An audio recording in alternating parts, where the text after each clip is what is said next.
Hi guys, how you going? Campbell here from Autodidactic Channel. Hope you are having an awesome day. And today I just want to revisit Melbourne. I did a video on Melbourne, the impossible city, and this is a shot here of Swanston Street in Melbourne in 1860. And today I want to have a look at where all the materials for buildings like this one came from.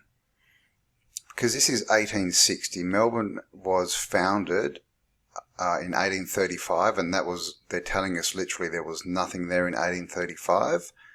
And 25 years later, we have this, and this is just one of the streets. It looked like this everywhere, and of course, there's just dirt roads. It looks like we're going up a hill of mud here. I'm not sure what's going on there. Horse and buggies. At this point, obviously, there's not even trams or anything. There's no, engines, no steam power around here, steam engines for machinery. There's no hoists or cranes to get things up this high. So there's definitely a problem with, the tools they had. But what about, where did all these bricks come from? Were they even making enough bricks in Victoria in 1860 to build even one of these buildings? But look at this, and this is just one street, and there's many more. So today we're going to have a look at the materials that built Melbourne, or maybe did not. Alright, let's get into this.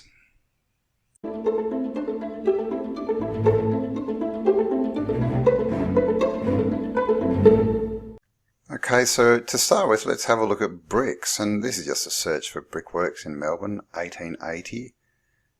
And this one comes up a lot. We're going to have a bit of a look at this. It's got some interesting things with it. This is the Brunswick brickworks. And there's some very strange stories. We'll get into it. But they basically tell us that they don't know what's going on. There's no, they just don't know. And all the brickworks that are called brickworks are actually not. They're just making like tiles and pipes and bits and pieces, but not bricks. It's very strange. And I've sort of looked around and I haven't been able to find that much information on who was making the bricks and where they came from. Like I said, we get pictures like this, brickworks, and obviously when you're looking at Melbourne, there's just red brick everywhere. Here's a nice mud flutter for you. Look at that. Straight into the ground. And just look at the amount of bricks, and this is all old, old buildings. They're everywhere. Oh my God, is that in Melbourne? I don't think that's in Melbourne. And this is 1884 or 1863. Hotel Windsor, big brick building, as you can see, brick building, cathedral here, and just completely built out. This is just covered in buildings. And they look like they're all brick. It's just the same scenario. 2 3-story brick buildings down the street. 1884. Okay, so where did all these bricks come from? This is Victorian Heritage bricks, brickmakers and brickworks. Historical context.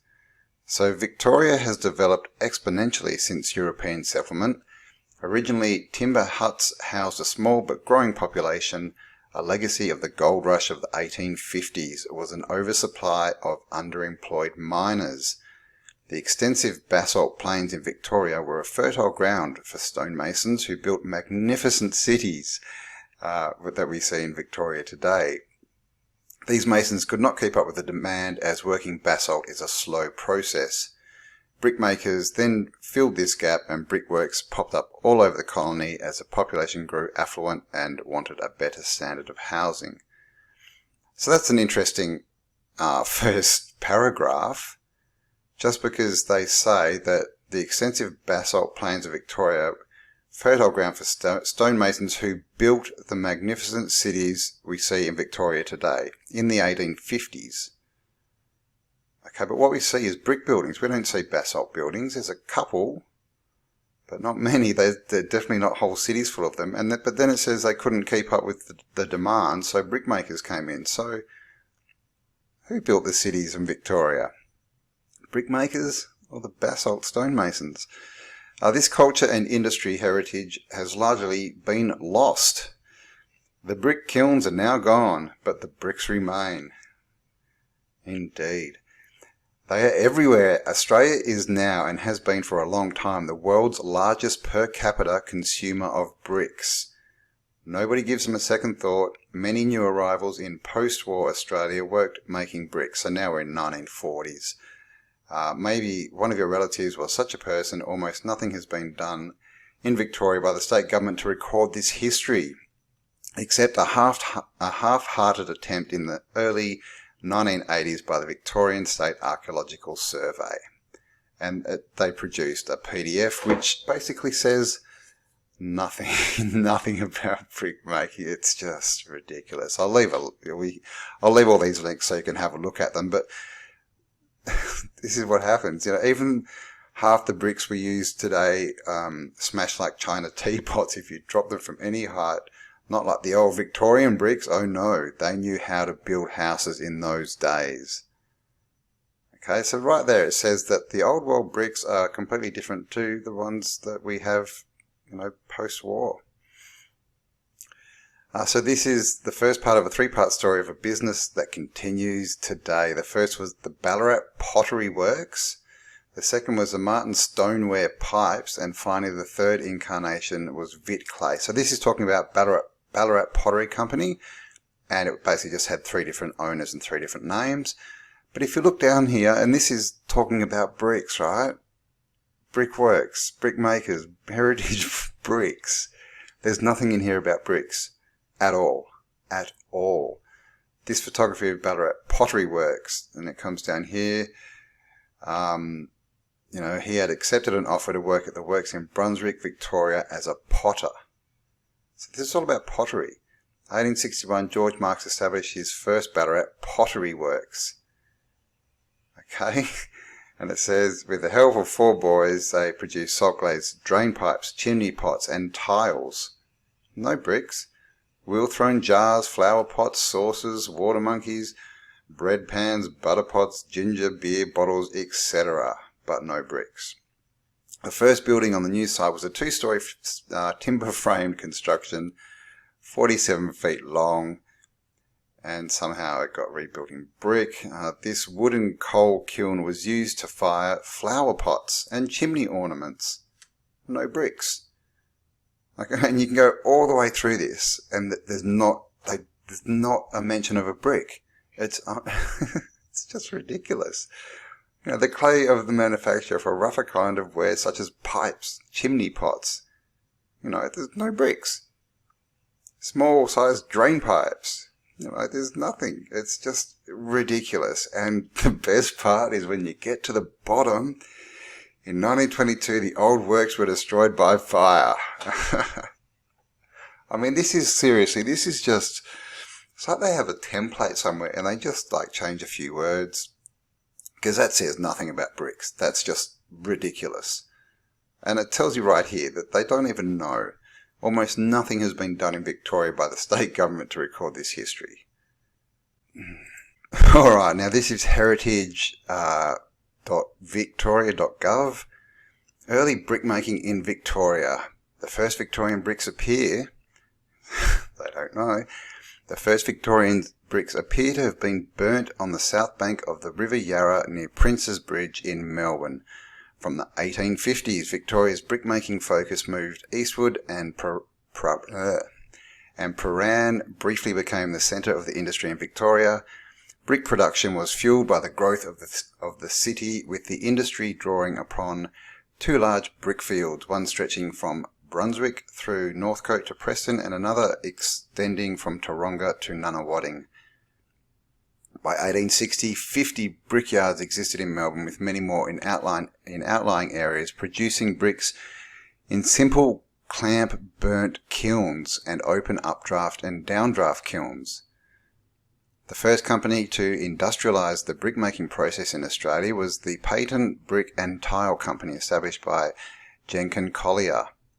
The firm at its Brunswick site is thought to have been the first to introduce mechanised continuous brickmaking. And again, it's thought to be that they're not even saying anything here. They're saying they don't know. This was achieved by the use of high output kilns which operated to the principle of continuously burning around a circular tunnel with waste heat being used to dry the green bricks. These kilns were first used in Europe in 1859, where they revolutionised the brickmaking process. And it says first kiln constructed was in 1872. Production capacity had been augmented through the construction of the new elliptical kiln. The works was among the first to use steam-powered Bradley and Craven brick presses, which had not been economical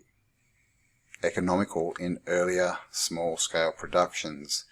Now, I've got somewhere and it said the output was 20,000 a year, which is not a lot. So it sort of says, there was 50 brick makers here, but they were just using earthen, draft kilns, which, you can't do a lot. And then it obviously some of them got updated and mechanized.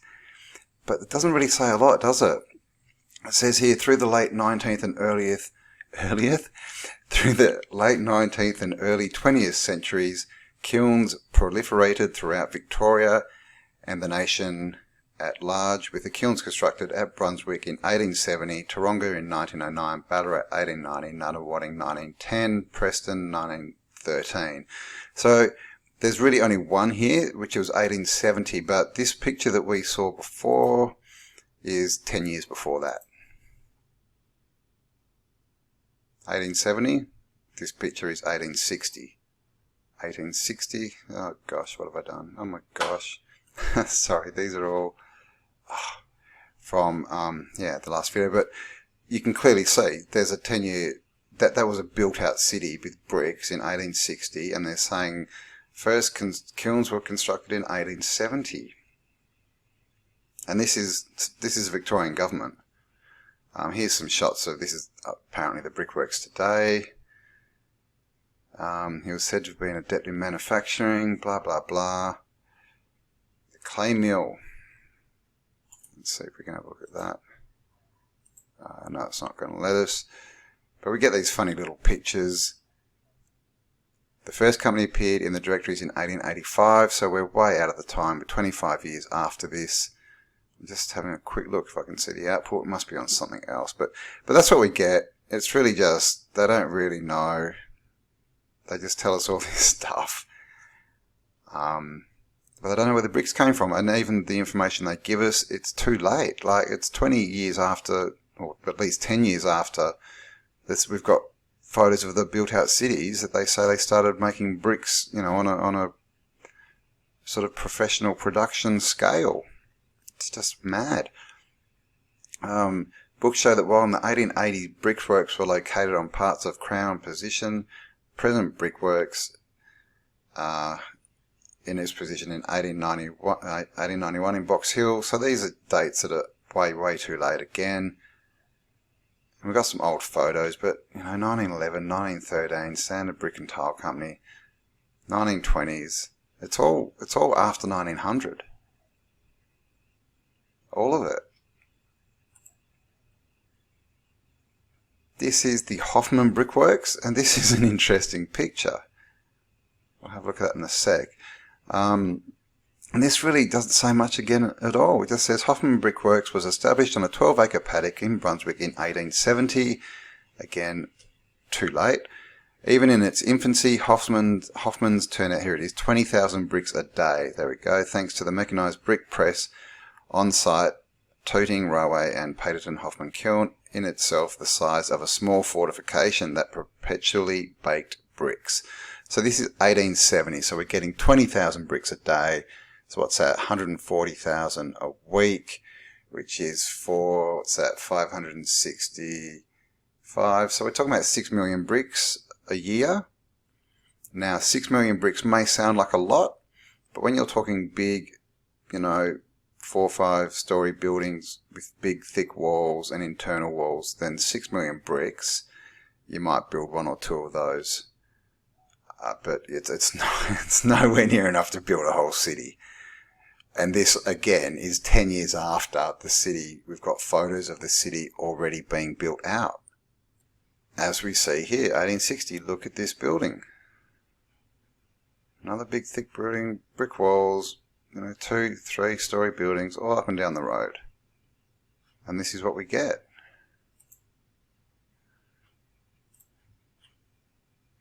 Again, this is, I think it's around 1900, but again, completely built out. This is Melbourne. And 1870s. This is the year that they started making bricks. Look at this big 4-story brick building, big brick chimney, brick buildings, brick buildings. So there's something going on wrong with, there's something going on here with the dates. It just doesn't match. They're telling us that basically the industry really started to roll and churn out all these bricks in the 1870s. But Melbourne was already built out by the 1870s. So this story is clearly false. Well, it's wrong because they tell us they don't know anyway. They just kind of, hint at things, half-truths. And this is the picture that we saw of the Hoffman brickworks. And just look at this. This is just kind of a bit silly.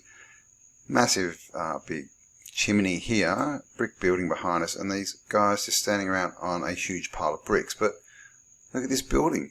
Look at this wall in the background. How thick is that?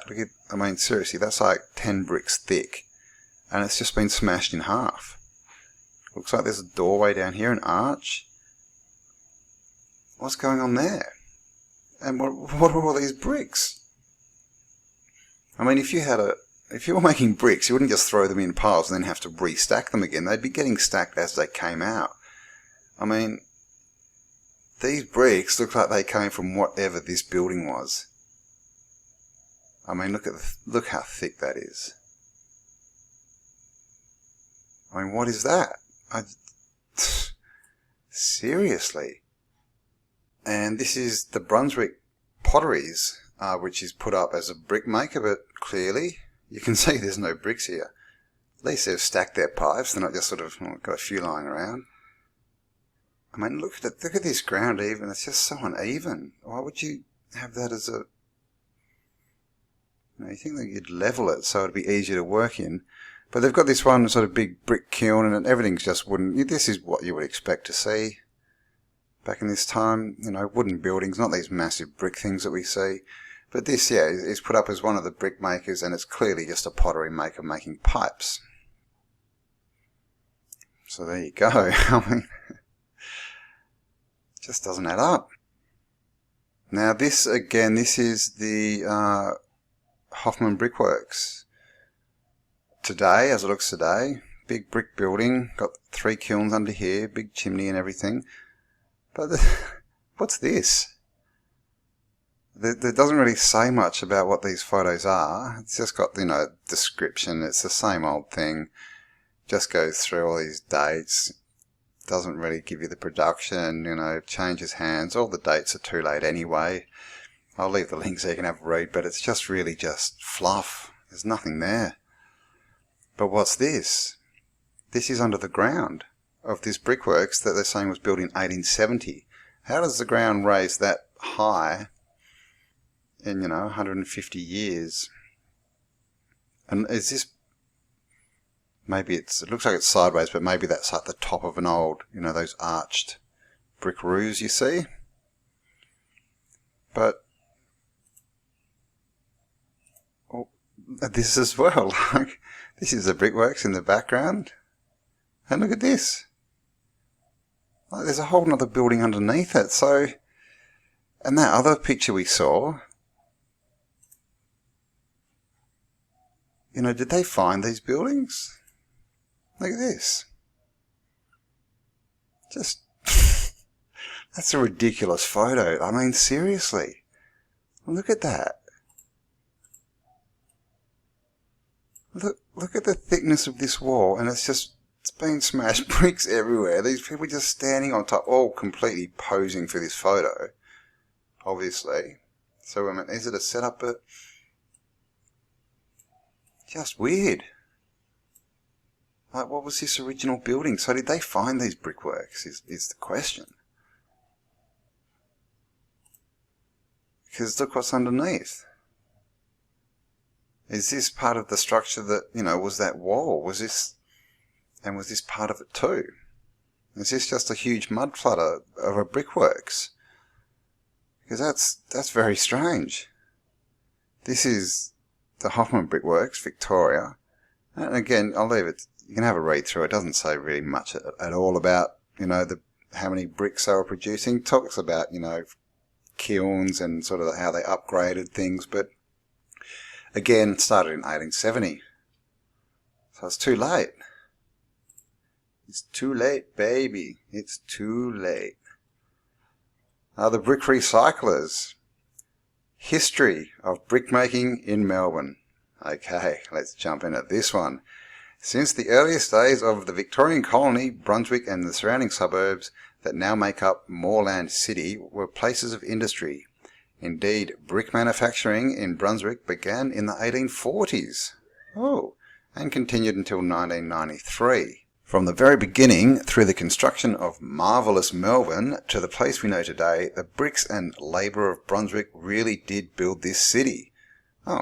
Before that they were telling us that the stonemasons built the city. They just can't decide, can they? The bricks and labour of Brunswick built the city. The imposing chimneys, kilns and brick pressing sheds of Hoffman Brickworks on Dawson Street are a reminder of Brunswick's past. Brickwork, quarrying and pottery were the economic backbone of Brunswick well into the 20th century. They shaped its character, its streets, its parks and its people in ways that continue to speak to us today. And though the industry may not be and though the industry may now be all gone, Hoffman's story lives on for us to add to. Isn't that nice? And that's it. That's the history of brickmaking. That's it. I mean, come on. This is just silliness. Like, that says nothing. None of these, and these are all this is Victorian government, Victorian Heritage, council. Like, these are all, state government. None of them say anything. Heritage Council. They don't even explain what this is.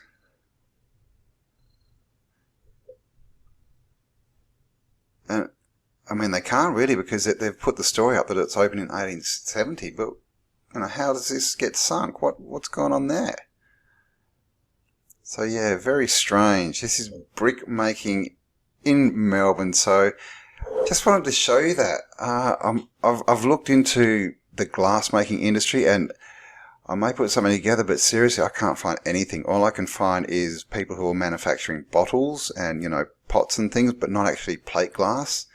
There's a bit on like lead-like glass, but of course they weren't in the buildings. I mean, just this brickworks here, you can see it's got windows and stuff, or had.